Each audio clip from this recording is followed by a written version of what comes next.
Welcome to the Blue Room Weekly. It's me, Warren. I'm back. Dave. As you know, and as listeners might know, I've not been on the last couple of weeks on Weekly. I was away. I've been away in Sweden on a school trip. Very lucky to be able to go to the Arctic Circle, and I did see the Northern Lights, Dave. And I did a bit of ice hole fishing and a bit of snowmobile and all that. I had to go on there and dog sledging. So I've been a very lucky boy. But I messaged you last week and I said, Dave, you're gonna have to do Weekly for me, mate. I'm absolutely shattered.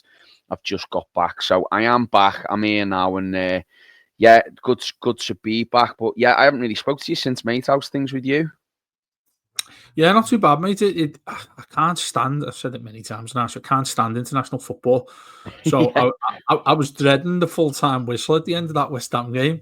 yeah. Even though I know it was like a pretty boring game in terms of what you want to see and what you want to watch at Goodison. But yeah, I was gutted that it's going to be 2 weeks until Everton play again in Premier League football, because it's friendlies, it's national leagues, it's all of these things that they've basically tried their hardest and completely failed, trying to make these games relevant whatsoever. So, but that's sort of ironic, because I know we're gonna talk a little bit about internationals, aren't we, for a second or two? We are, yeah. We're gonna talk a little bit about Jordan Pickford shortly, and before we do go on to talk about that, Dave. Whenever we do this show and whenever you've been on, I always say to you, I have a couple of bullet points that we go to talk about. I haven't done that tonight because we want to have a chat about something, and we're not going to do a question and answer format or opinion format like what we normally do on the weekly. We're going to just sort of go for it tonight, and we're going to talk a little bit about Everton and the future and the culture of the club, and based off the fact that I've heard a lot of brilliant podcasts lately from the likes of Les and Roger with Gav Buckland, and I've been listening to Gav Buckland's podcast with our friends over at the Good Times podcast as well, and just been a really fascinating listen. And after hearing those, I wanted to delve into a little bit of that. And with it being international break and not much to really talk about in terms of previews and analysis, what we normally do, I thought it would be a really good opportunity to do that. But as you've mentioned, Dave, it is International Week, and probably one of the best Everton players, or certainly the most consistent Everton players over the last 5-6 years, Jordan Pickford, he's getting his 74th cap. Is that what was just reading there on the stats? He's achieving his 74th cap. And I was reading a few comments off Henry Winter, the well-known football journalist, this week, and he put the question to Pickford in the press conference about, is he underrated as an England keeper, or does he feel like he's underrated? And we've been over this many times, the fact that us as Evertonians certainly don't underrate him. We know his worth, and we know his value, and we know how well he's done for both club and country. But we were just talking off air then, and we were a little bit, we couldn't believe really the stats about it. He's matched Gordon Banks's caps records. He's 1 or 2 away, I think, from David Seaman and Joe Hart. And then after he's achieved that, the only person in front of him is Peter Shilton. And I think that's quite remarkable, Dave, for the amount of really good keepers England have had in the past, since the likes of Gordon Banks back in the 60s all the way through.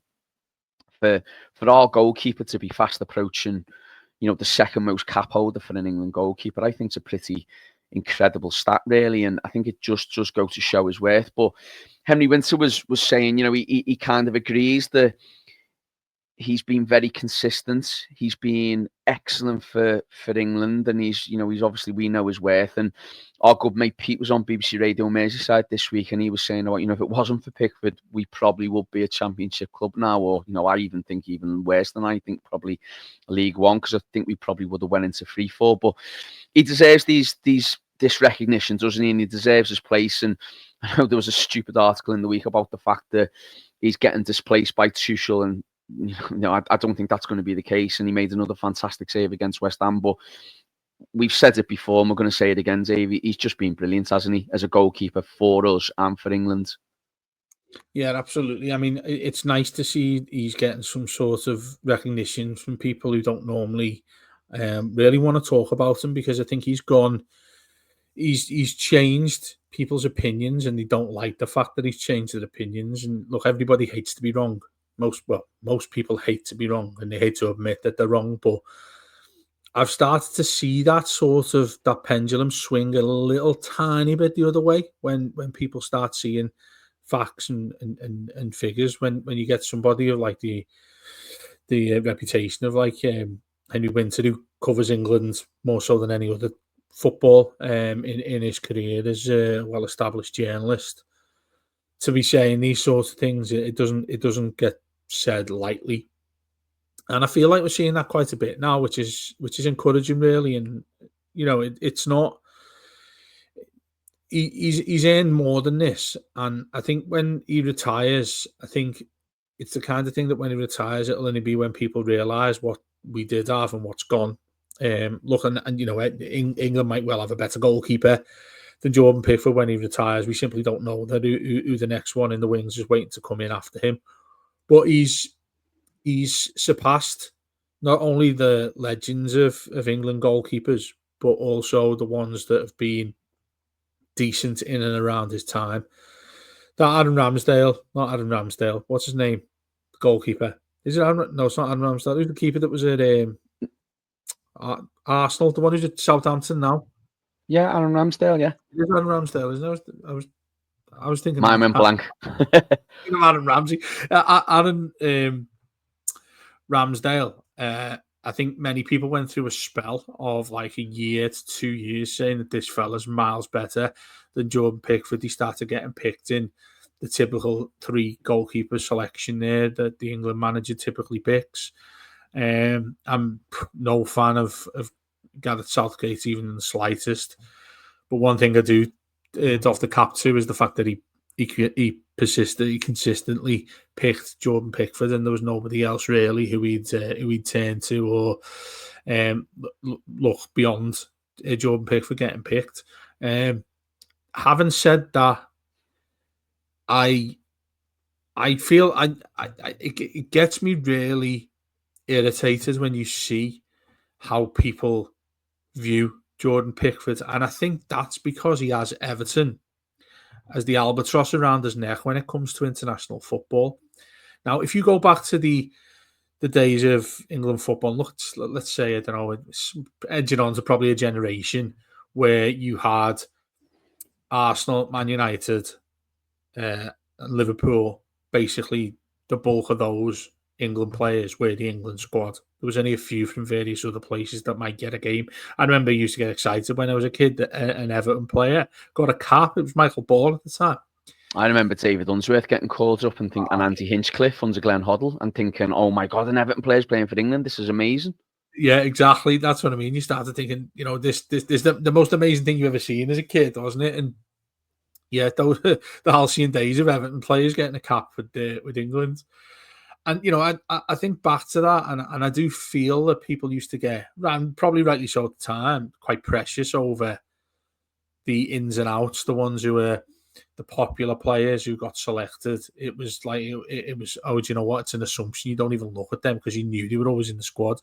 The likes of a Scholes, the likes of Tony Adams, the likes of when Gerrard came along, Lampard, all of those players that came along in sort of the mid-noughties. That sort of thing just felt like there's always an assumption with these players. And I think people have stuck with that as maybe subliminally when they're looking at England as a squad now. It's, well, he plays for Everton, so why should he be in the squad? Simply given the condition Everton are. Everton have been in, basically 4 years worth of fighting relegation. So why on earth should we be having the England goalkeeper as an Everton player? And that I could only see that as a relevant argument if you didn't simply have that little bit of look and you weren't so looking down the nose at Jordan Pickford and at Everton, really. When we stay up, and because of him, and it is because of him, you have to explain that quite a lot to various fans of various clubs of why we'd say Jordan Pickford's as good as he is, why we declare that Jordan Pickford's the best England keeper, why we declare, and probably factually to all of us as Blues, that he kept Everton as a Premier League club, because they're not going to see what we do from him, but also it's when you get to that pedestal that you do as an international player. I think back to David Beckham has just come to my head right now. When they have a poor performance, remember the red card against Simeone in '98? When that happens, as an international footballer, as an England player, you're just you're dirt to everybody because you've made a mistake that's let down the country. And I feel with Pickford, he didn't get that fair crack of the whip when he first got in the squad based on talent alone. It was based on the fact he was an Everton player when he got put in there. Even when Everton were at the best under Machiri, which is probably Koeman's first season when we got into Europe there. That's the first year he came in. He was a kid then, wasn't he, when he first came to Everton? So I think there's a lot of different things that get sort of thrown into the cauldron of sort of international football and how people view it. Of course, we're talking here about fans from all sorts of different parts of the country here who will have, stereotypes against Everton and various clubs themselves. But let's look on the player himself. Jordan Pickford is head and shoulders above any other English goalkeeper. I couldn't name one. Ramsdale. Well, as it stands, he is another one right now. Well, as it stands, he's definitely the best English goalkeeper, and I do think Nick Pope was a good goalkeeper. I know there's a lot of talk about this Trafford lads, and I think he's probably one maybe for the future. But outside of that, I think he's struggling. I mean, there was a lot of talk about Butland for a lot of years, and he's completely faded as a goalkeeper. I know he's up at Rangers now, but I don't think there's anyone. Ramsdale possibly came close, but again, because he was at Arsenal, not because he was necessarily a fantastic keeper. And he is now about to, suffer his third relegation, and I don't think that's necessarily his fault, Ramsdale's fault. But I also think as well, if you're a very good goalkeeper or you're England quality, you don't suffer 3 relegations. And I think the fact that Pickford, as we all agree, has kept us from relegation is why he hasn't got that blotted against his record. And look, I'm not opposed to someone potentially in the next year or two coming up and challenging him. I don't think that's necessarily a bad thing for him as a player as well. I just think at the moment, whether we're biased or not, I don't even think it is biased. I think factually, the stats back it up. There is no better English keeper than him in this current climate, and I don't think there's anyone close to him at the moment. And that might change, but for this moment here and now, he deserves to break Gordon Banks' record. He deserves to break Seaman's and Joe Hart's record. And who knows? Who knows what is? He's got to maintain his performances, but he could very well, Dave, go on to be England's all-time most capped goalkeeper. We'll have to wait and see. It'll be hard to surpass Shilton, but the way he is playing currently, you wouldn't put it past him. No, that's right. I could see that happening, definitely. I couldn't see him retiring as an England goalkeeper. I could see basically he won't be in the squad at a point of his career, which obviously we know goalkeepers go on a hell of a lot longer than players. So I would expect him to be up there first or second of the most the goalkeepers who had the most caps for England. But it's interesting what you said there about Ramsdale. He'd be put into the mix of why Southampton have had such a dreadful season and look like they could well go down with the lowest number of points or the second worst, lowest amount of points getting relegated. I mean, I think we have to treat that with the same factual stuff we're saying, or the same ideas we've got here of Jordan Pickford being why we haven't gone down. The reason why Everton have stayed in the Premier League has predominantly been him. I think you absolutely have to consider that in the complete opposite, or the same notion with Aaron Ramsdale and Southampton going down. Look, Southampton are worse than the worst Everton sides that have nearly gone down in recent years. Let's be honest about that. But also, when I've seen him, hasn't looked like anything of a Premier League goalkeeper, let alone an England goalkeeper. And, there's a reason why he's ended up there the way Arsenal have let him go. Went and got another goalkeeper in there anyway. You've got a manager there who's gone and decided to do so. If Everton lost Jordan Pickford, let's put it that way, that would be one of the biggest one of the biggest holes to fill, wouldn't it? That'd be a Yeah, massive, I'm trying to. massive. That's it. I was trying to And find a word. goalkeeper, Dave, is such a specialist position. You can get midfielders, you can get a couple of defenders, but to get a really top cut, and I said this to Les, a while back on one of the shows we did. I don't think we've ever really replaced Neville until Pickford. And I know we've had goalkeepers since and whatever, but I don't think we've ever really specialised or had a top class keeper since Neville Southall. And it's such a big department to replace, because it's only you, and I know you'd have a number two and all that, but it's so difficult. I mean, I'm just looking here. I've just had a look at Peter Shilton's caps. I didn't realise he had as many as he did. He had 125, Peter Shilton. So Pickford's got to get another 52 caps to match him, which will be very difficult.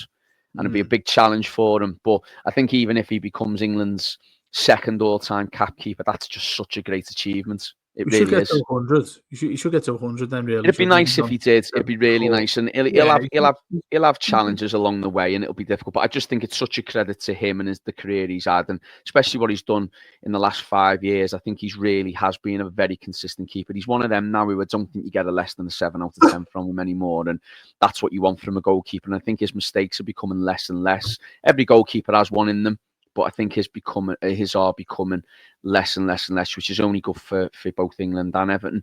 Well, I'm going to move on there, Dave, because I want to change tack completely here now. Because, like I said at the start of the show, I wanted to have a little bit of discussion with you and with the opportunity to do this because it's International Week, and we're just going to talk our minds here a little bit because I've been listening to Gav Buckland, as I mentioned earlier, speaking to Roger and Les, and I was really fascinated by what Gav had to say. And for those of you who haven't listened or haven't had the chance to, I really do advise you to go through our archives and find the show where he is with Roger and Les talking about his book.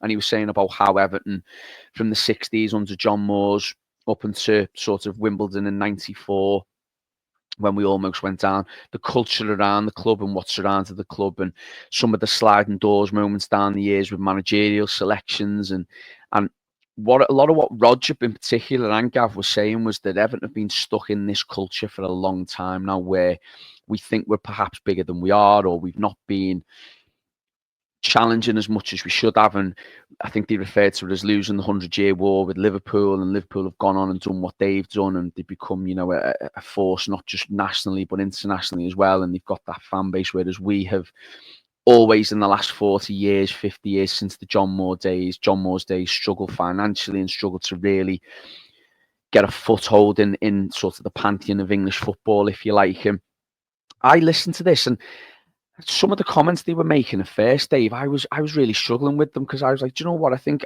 I did subscribe to that thing that Everton are a sleeping giant, and once we awake, I think that'll be a real takeoff for us. But it was fascinating listening to what they were saying, and one of the examples they gave, for instance, was when Howard Kendall first left in '87, and the club went to Colin Harvey, and the idea was get one of the Evertonians in, get someone who's an Evertonian. And Roger brought it back to present day, and he was saying, this is what we do. We give former players coaching jobs. It's not going out and seeking something different or seeking something, because the culture at Everton is very, let's keep it Everton.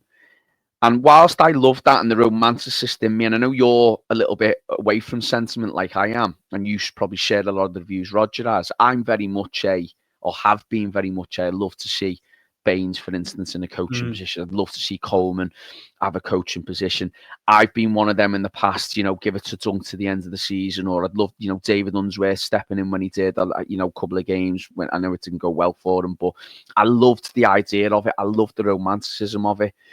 And what a lot of these lads were saying on the chat with Gav and that podcast that we did was actually these are holding Everton back in a way. And that was the argument they were putting forward, or at least that's how I saw it. And I was really assessing this, Dave, and I was really thinking about it. And I thought, do you know what? Like, Everton now are at a really crucial point. And with these new owners and with the move and everything, I've now come to the idea that this has to be a real shift mentality in Everton. And it may upset supporters, and it may upset traditionalists of our football club. And I myself, I'm gonna. I don't know if you saw the video the other day that Everton put out, the Christopher Ward thing about Goodison, and Leon Osman was on there, and Don was on there, and Derek Temple, Kevin Ratcliffe was on there, and they were all talking about Goodison memories. And I started going watching it, and I thought, God, if I'm going watching this 7-minute video now, what am I going to be like when we play Southampton? And I've been off the thing of, I don't want to leave Goodison. I love Goodison, and this is what Everton is. This is our Everton. And Rodgers a big sort of, he hates that phrase. This is our Everton. He doesn't want to be our Everton. He wants to go away from that. And I was listening to Rodgers, and I was thinking, no, like I want my Everton, but my Everton and what my Everton has been, if we're right and if we're honest with ourselves, bar the couple of titles in the 80s and the odd FA Cup win here and there, our Everton's been really stifled, and we've shied away from winning competitions. We've shied away from being a big club.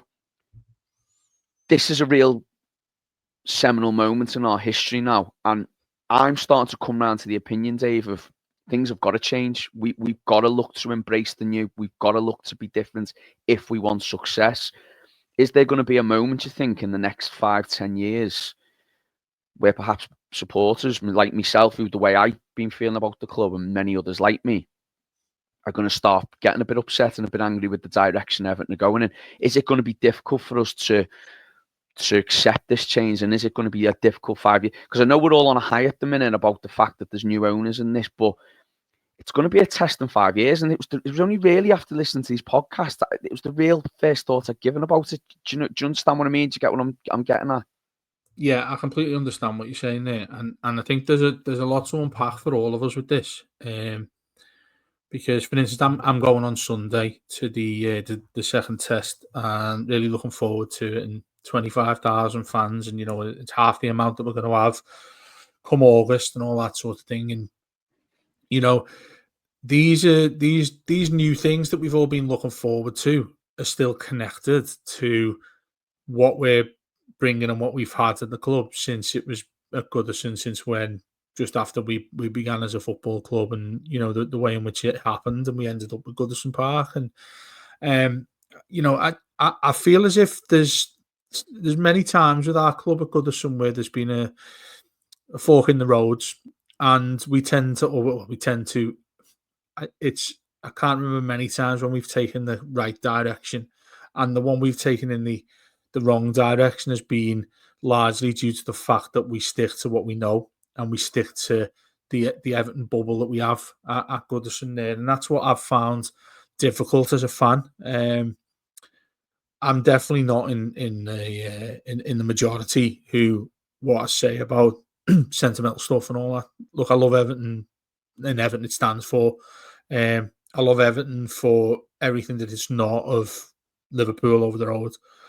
That's why I love our football club, for so many different reasons that are unique to the reason why everybody likes the football club they support. With us, though, it feels like we've hung on to it for so long, for various ways. For really personal issues, personal ways in which they look upon the club, how that club is internally meant to them. Two, well, we've not known better than what we've already seen. If you get to periods when we had, say, for instance, pick one out, Martinez's first season, you think back to Moyes getting us to finish fourth. You think about Ancelotti coming in as Everton manager. Those are moments that stick out where you think, wow, how did that happen at Everton? And what's really sad about us saying how it happened at Everton is because it was different. It was different at Everton when those things happened to us. We don't look. I look at it as perspective in that view rather than, oh wow, did you see what Everton went and done there? I'm more like, yeah, Everton should be doing that. Everton should be going. More than just dipping the toe in the water, they need to get out there and do something completely different. Now, I understand why fans have their own. Listen, I'd never want to leave Goodison, which I'm probably in that group. If we had choice, I would not want to leave Goodison Park. Absolutely not, because it's got everything, the tradition, all of that sort of thing that I think is relevant to the reason I love Everton so much. I think most of us would say, yeah, I'd have Goodison. You plonk Bramley-Moore where it is now in L4. We love that, but I think what is really good for us is the real opportunity you've got to. It's hard to describe how you want to get rid of so much of the club that has pulled us down for quite some time. But this is the point I'm making, Dave, is that Yeah. I didn't used to think this way until I heard a couple of these lads saying about this, because there's been so many moments in our history where we haven't capitalised and we should have. And for whatever reason, Gav made the point. I was listening to him, as I said, on our friends from the Good Times podcast, the interview we did with them. And he was saying about the fact that, for instance, when the Premier League first started, it took a couple of years to get into the behemoth that it is today. Them first couple of years, it was just a continuation of the old First Division. But after sort of the hooliganism problem in the 80s and, the sort of it being embraced into the more modern day thing, what it is today, whereas attendances were going up, ours were going down. And Everton never bridged that gap. And we've always seemed to be playing catch up. And someone like me who's always been, I love Goodison, I love this, I love doing that, I love the tradition, I love this. That's great. But there's an example of where it's held us back.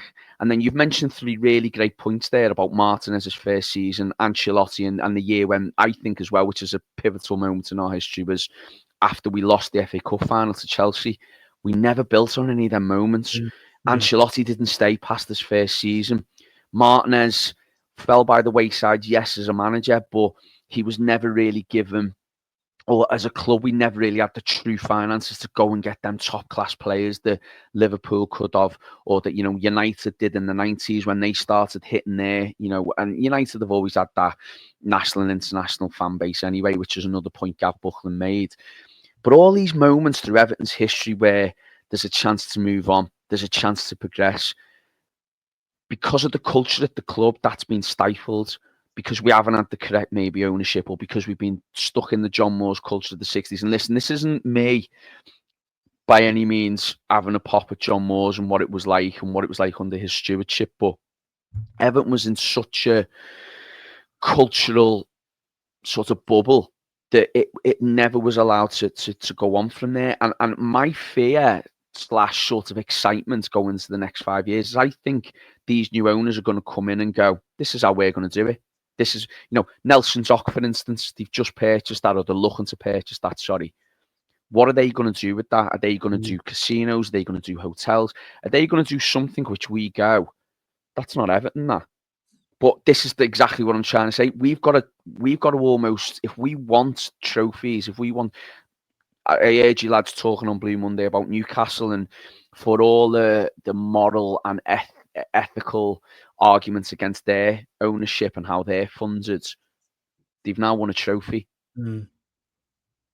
We've got to sort of accept some of the 21st century football, how football is now, to get there, haven't we? We can't, unfortunately, as much as we all love our history and as much as we all talk and sing about history.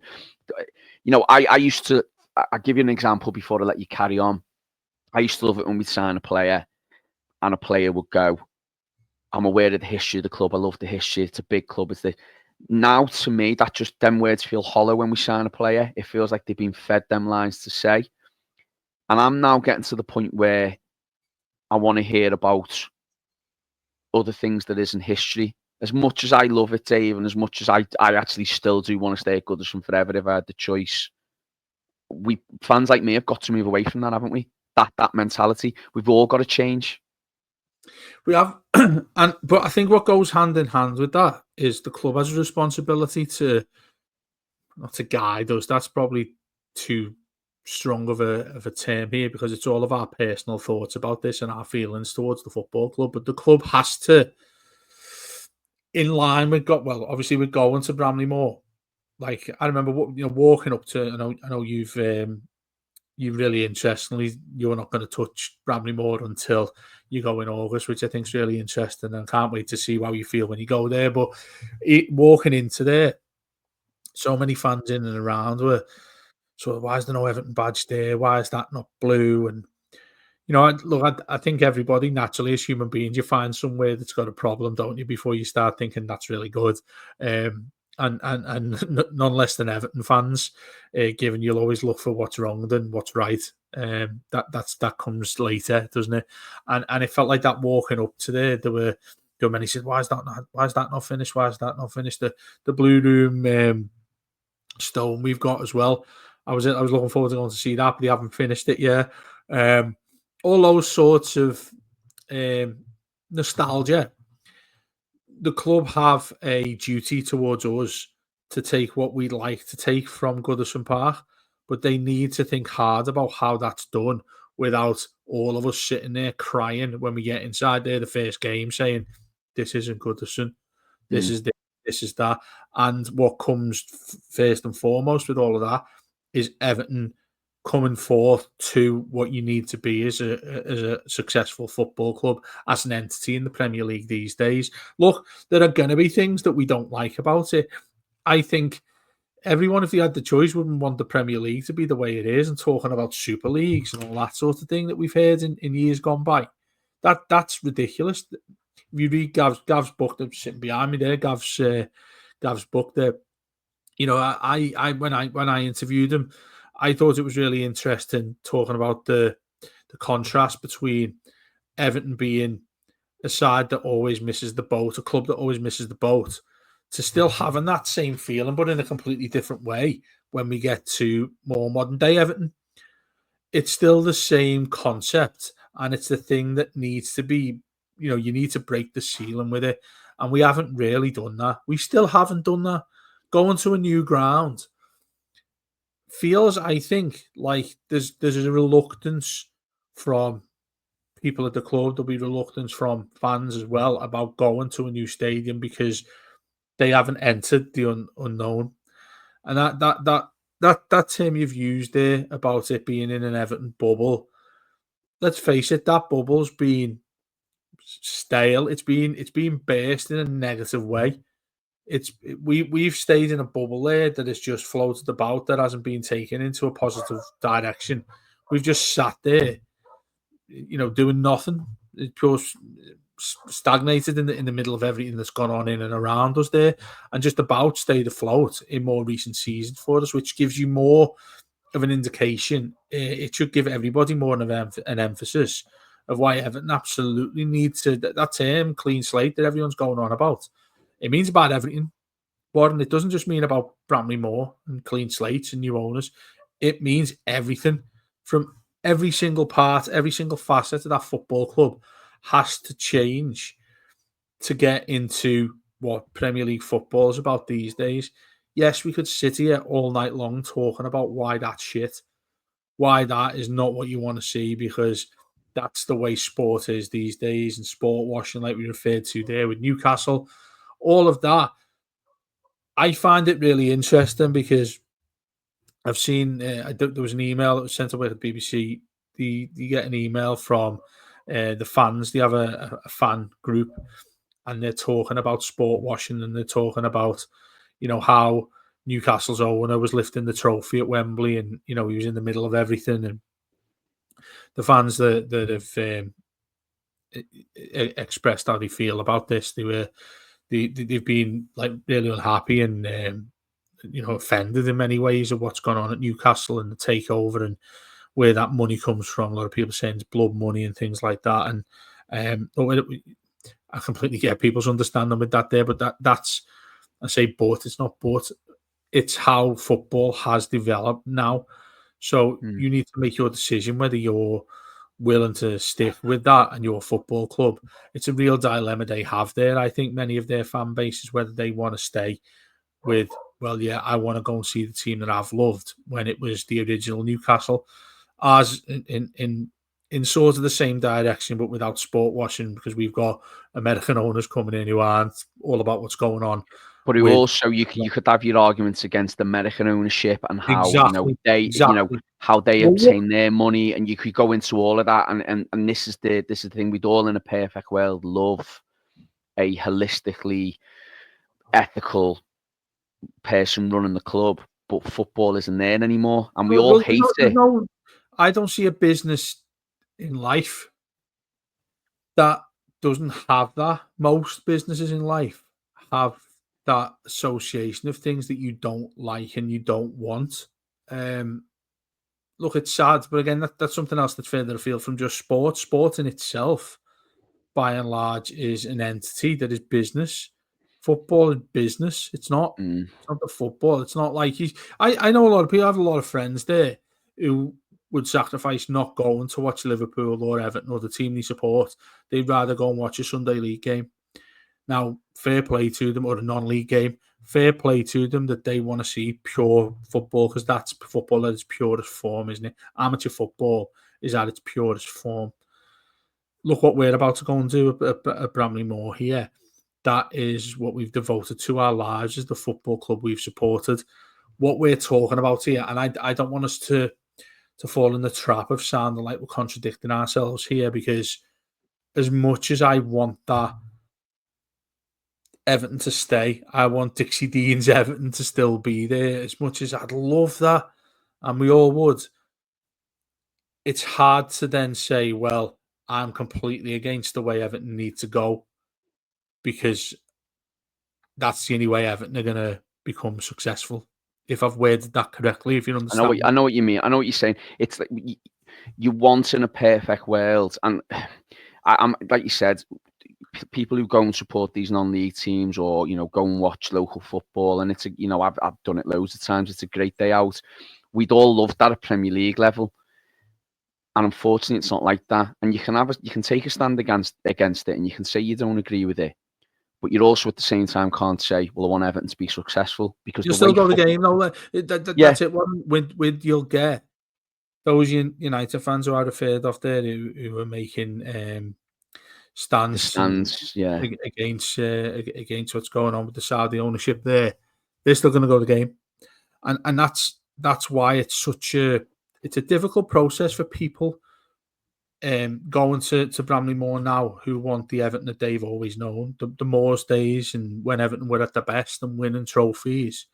I get that, because it was the trophy time. So you're always going to associate that with Everton as always being at the best when they were ran in that particular way. But what I think people need to understand is you can't run a club like that and succeed these days. It's impossible. And you couldn't run a club then like that, and you can't do it now, because when we ran a club like that in the 80s, it wasn't consistent, and it didn't have any longevity.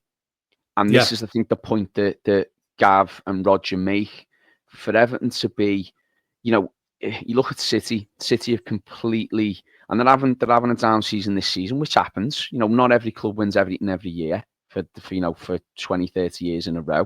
Well, what would most clubs give for that season, or what?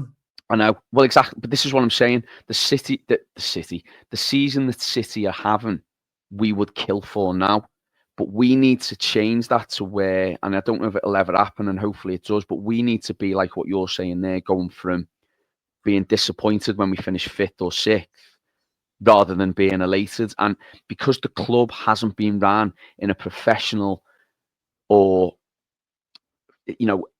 a professional way from a footballing point of view for a long, long time, we have stagnated. And we've been living in this, but we've got our history. We've got Dixie Dean. We've got the Holy Trinity statue. Which this isn't me criticising any of that, by the way. They are all fantastic things, and they are all make Everton what Everton are and what Everton stand for, and the institution that we are. The argument I'm starting to lean towards now is, if we want to progress, things have to change. We've had so many false dawns, Dave, and we've had so many moments in our club's history, right from the 60s, 70s, forward to today, where the chance was there to take the next step, and we just never could. You think of Moyes' first spell? We had them couple of seasons where we finished 5th. We finished in the, got to the FA Cup final. We could never sign those 2 or 3 extra players to really kick on, to get us Champions League, to take us to the next level. And what held us back, sadly, as much as it kills me to say it, was Goodison. It was the way Everton was ran. We didn't have forward-thinking people. And I think, and I feel, and it's only a small sample size of evidence that I've got, Dave, but this potential purchase of Nelson Dock, and where these owners starting to get little clues and ideas of where they're heading towards. And this, Matt said it brilliantly on the byline. He said, "I can't imagine Everton buying a section, for instance." He didn't say this, but I'm paraphrasing, or I'm speaking verbatim of what he was trying to, or what I thought he meant. You couldn't see Everton buying a slice of L4 to develop something in L4, or it never did happen. These owners have been here 6 months and already we're hearing about, right, how can we develop further? How can we grow this even more than what it is? They're not just letting the new ground be stood there and that's it. We're done. Job's done. We built some new grounds. They're looking for the next thing. They're looking for the next way of what we can do next to grow this. And I think this is a real pivotal moment, because I think I've got a real fear, Dave, that if Everton don't do or don't take off now, I don't think it'll ever happen. And that's not me being negative, and that's not me being, we might win the odd cup in the future. I don't know, but this is Everton's last chance to stay amongst the big clubs and to potentially reach the elite. And if it doesn't happen now, because we've been ran so poorly for a long time, in my opinion, now from what I've heard from the lads on these pods, I don't think it'll ever happen. Am I being, am I over exaggerating it? Am I being too dramatic, or do you see something similar? Do you know what? I'll probably go a little bit further than that and say I struggle seeing it happen right now, only because of, you look at how far or how much on the back foot we are here compared to the clubs we've referred to, even Newcastle, which has only happened in recent seasons. Villa, for instance, Villa are in the Champions League last 8. Is it last 8 they're in now? Yeah, and they haven't had to, they've just had a bit of forward thinking, a good manager, good recruitment. The challenge for them is to stay there. There's no reason why Everton can't do what Villa are doing. That's a purely relevant argument, and I think that because of what you're seeing now with Nottingham Forest there, it was fighting relegation with us last season, completely get that, but that's a rarity in the game there. Where I think a lot of things have gone against Everton that have been unlucky, and look, we could cry things in. We could say, "Oh, this is because it's all corruption and stuff like that, and the flags people took to Goodison and all that with what was going on with point deductions and stuff." These things happen to Everton for the reason, although it was completely unjustified the way in which we received those points deductions and PSR stuff and things like that, which is still ongoing for many other clubs, isn't it? And we're only just coming out the other side of all this financially. That happened to Everton for a reason. The level of punishment is what we can sit here and say was an absolute disgrace. But Everton were punished nonetheless because they deserve to be punished. Mismanagement. Correct. And that is why I think that's another part of all this where Everton is being, again, kicked in the bollocks for trying to make that step forward and get into the outer ring of successful, in inverted commas, Premier League clubs, those who are battling for Champions League places, those who are Aston Villa, those who are Newcastle. So let's take those two clubs as an example, as talking points. Newcastle, we've spoken about, they've basically got an investment there, but they would argue, I think many of their fans would argue, they haven't actually spent as much as what you consider a Manchester City going to, or a traditional Man United, to go and get to the position in which they are. They've got and recruited wisely. I think Brighton fans would say the same there. Brighton seem to be the poster club for everybody, and how they want their recruitment structure carried out. I think there's a lot to be learned from how they've gone and done things. Aston Villa, though, I think that's really, really interesting what you've said there, because there's a club that have always been quite closely linked to Everton. You even look at the stadiums, aren't too dissimilar. And I feel as if you've gone about getting a manager in that is efficient, that has a game plan, that has a particular structure that he wants to see in his players and his squad. Aston Villa did have a ban on spending money, didn't they, when they got relegated? When I don't know. Who's in charge? He might well have anyway. People will correct me. But they've gone through situations there. They've had to fight and to stay afloat, and then they got relegated and came back, as did Newcastle, and Forest have come up, and yet it just seems like they've had to go down to come back up in a better shape. And it's often you hear that. I remember well, I say remember in like the That last. wouldn't have worked with us, though, Dave. We No, it just wouldn't. weren't. Absolutely, I completely agree with you. If Everton got relegated, you wouldn't see Everton again near the top flight. I completely agree with that. But many fans would say, because of those other clubs as evidence, to say, do you know what, you need to go down to start better and come back up, because you've basically, you've gone under, come up clean. That's not how things that's not how things work in general, because those three clubs have gone and happened to, because they've had they've had ownerships that have come in after they've gone and done that. You think about, what was his name that was the Villa owner? Doug Ellis. Doug Ellis, but after that was it Randy Lerner. Yeah, he came in and there's an absolute He was joke. like their Machiri, wasn't he?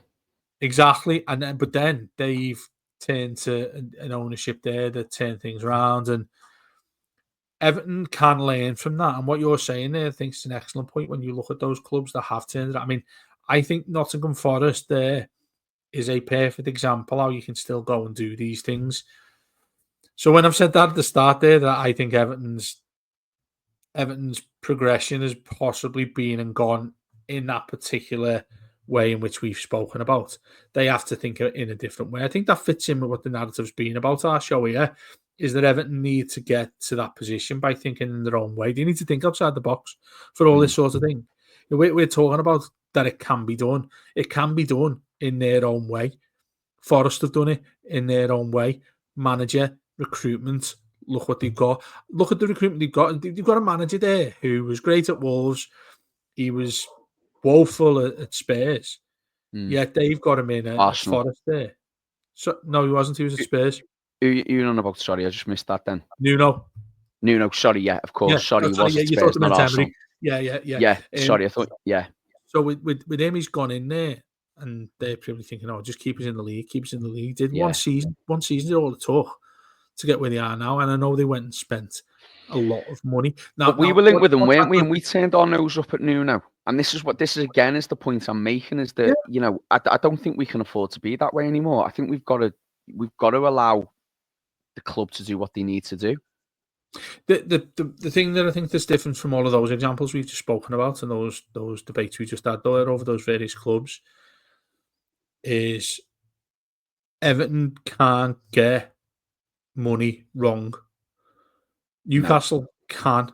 Forest have, yet still were able to recruit, and they've got a squad that's getting them into the Champions League. They're probably in the Champions League now. It's pretty certain they're going to be playing in Champions League football. Everton are on a tightrope of getting this right, and that adds to the point that I made, that I think I hope more than any other feeling that I've had towards Everton that I'm wrong here, but it feels as if we've missed something that's going to take a hell of a lot of effort, a hell of a lot of strategic, successful progress to get Everton to those clubs' positions. I don't think you can take much of a foot wrong here if Everton are going to get to a successful club that's playing for Champions League positions and playing for trophies, like you said, without the odd cup runs and whatnot. You want Everton going for Premier League titles. They can't get this stuff wrong. They can't get it wrong. Others have had a little bit of leeway here or there. Everton haven't got that. They do not have that now. Those owners we've got could be brilliant. They seem like they're effective at what they do. They seem like to know how to run a football club. What we've seen so far seems to be something that's quite positive, and they look like they're moving in the right direction. A lot of positive things and changes. But that has to be maintained, and that has to be preordained as well. They have to have considered this already. They have to have these things in mind well ahead of when they actually happen here. Because I don't want to go into the summer. I would love to think, and I really hope that David Moyes has already had these discussions about players he wants to go and sign, how much he's got to spend, and who he'd like to get rid of. I would like to have that been an extensive discussion that he's had already with the owners. And what I did like about what we've seen in recent weeks in the announcements, the various changes with Thelwell going, has been what we're going to do about recruitment. We're not going to have a director of football as such. We're going to have a team, and I hate again to refer to them because I have recently. Liverpool had a committee, yeah. Someone who's ahead of it, like that Richard Hughes was it, and Michael Edwards. And look what they did. They went and transformed the recruitment and went and won a league, went and won the Champions League, went and won trophy after trophy after trophy because they were aware of what needed to be done in how they go and get players in. Everton have gone and done that now. It feels Everton have got something that looks like it's going to be, well, let's everyone go for a pint on a Thursday night, and there's 5 of us there, 3 out of the 3 who put their hands up there, they get the decision. that sort of thing would feel far more effective than what we've had done before with the director of football, which has been a curse for us since Machiri came in. Yeah, and again, it's another example of where Everton's been mismanaged in the past. And just finally, I think for me, it sounds like we've been a bit negative about the club tonight, and it's not that at all. And I hope it hasn't come across that way. And I know we've said a couple of things, and I've particularly said about this feels like our final chance to really. We're not saying that. There's so much positive going on at the club at the minute, and there's so many good things happening. Sorry to interrupt me. Where it's not negative is the fact that we're talking about why the opportunity's there right now. Exactly. For Everton to make this change to what we need them to be, for them to break the ceiling, whichever metaphor or simile you need to use, in Everton turning around and doing a complete 180 to where we are and what we've been for basically my life. 40 odd years, yeah. Yeah. 50 years, yeah, whatever. There's an opportunity to do so. We've spent best part of an hour talking about why it's tiny, the tiny chance we've got right now, but that doesn't mean it can't be done. And that's what we're talking about here, is what's gone wrong. And I maintain what I've said. Them owners have come in, and for them to succeed or to get an easy start, a head start of everything that we want at that club, look at what Machiri did and do the complete opposite. Don't do that. Yeah, I've heard you say that. Opposite. Yeah.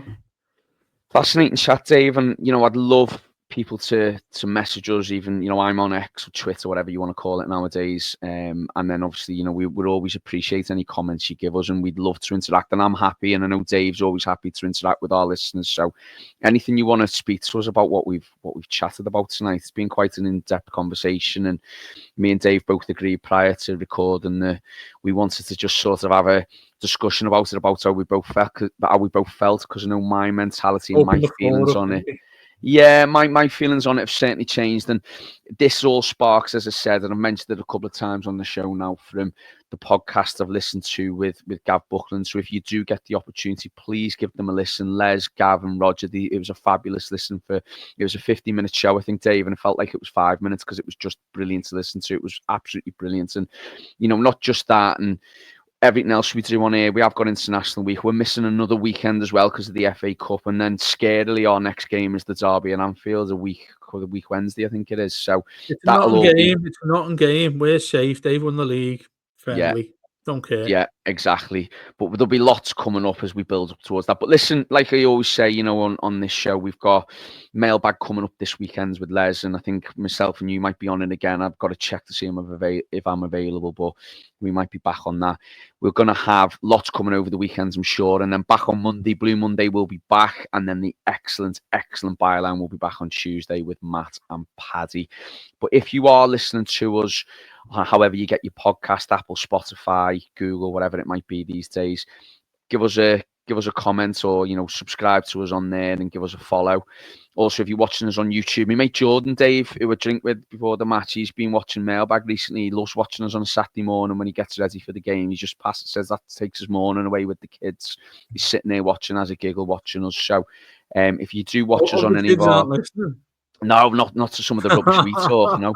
But if you have got us on YouTube, give us a subscribe on there, and please do leave your comments, and especially what we've chatted about tonight. We've gone very in-depth there tonight, me and Dave. Give us a comment, and we'd love to interact more with our listeners, and keep listening to us here on the Blue Room. We love each and every comment and listen that we get from you all. And it's, no, Matt and Paddy were talking about growing the podcast the other day. If you are interested in helping us do that, whether you are a social media expert or someone who knows how to do videos and that sort of thing, I know the lads, and you, Dave, I don't know if you want to give that a quick plug yourself, if you want to appeal for that. Yeah, absolutely. Obviously, as the world moves, as podcasts and everything else we do, we've been going for 12 years. This is now. No, it's not. It's 13 years. always missing times when we started this 13 years ago at Radio City, when it was just a live show at 6:30 on a Wednesday night. Yeah. Yeah, I mean, with the way in which things are these days, I know if you look at Bridewell, if you look at the Denby, who are our sponsors for it, do come and join us for a pint. Do come and go there anyway. It's an amazing pub, isn't it? Warren, every time you come up, because you live about 1,000,000 miles away, when you come up, it's the best place you can go, the best pub you can go to, and that's not even being biased. With a gang of Evertonians after every game, you're going to meet and talk to, and come and join us with the podcast as well. We're always there doing the post match. So if you're anybody there who's interested in sort of spreading your word, just get in touch with us, and we'll see what we can do and have a good chat. Absolutely. Well, look, we'll leave it there because, as you say, Dave, we have nearly been going an hour. But my thanks to you, mate. And yeah, another weekend without the Blues, another weekend next weekend, but we get to have those brilliant toffees back. And as I say, the next game will be that derby at Anfield, which we all cannot wait for. We'll see you soon. Up those toffees.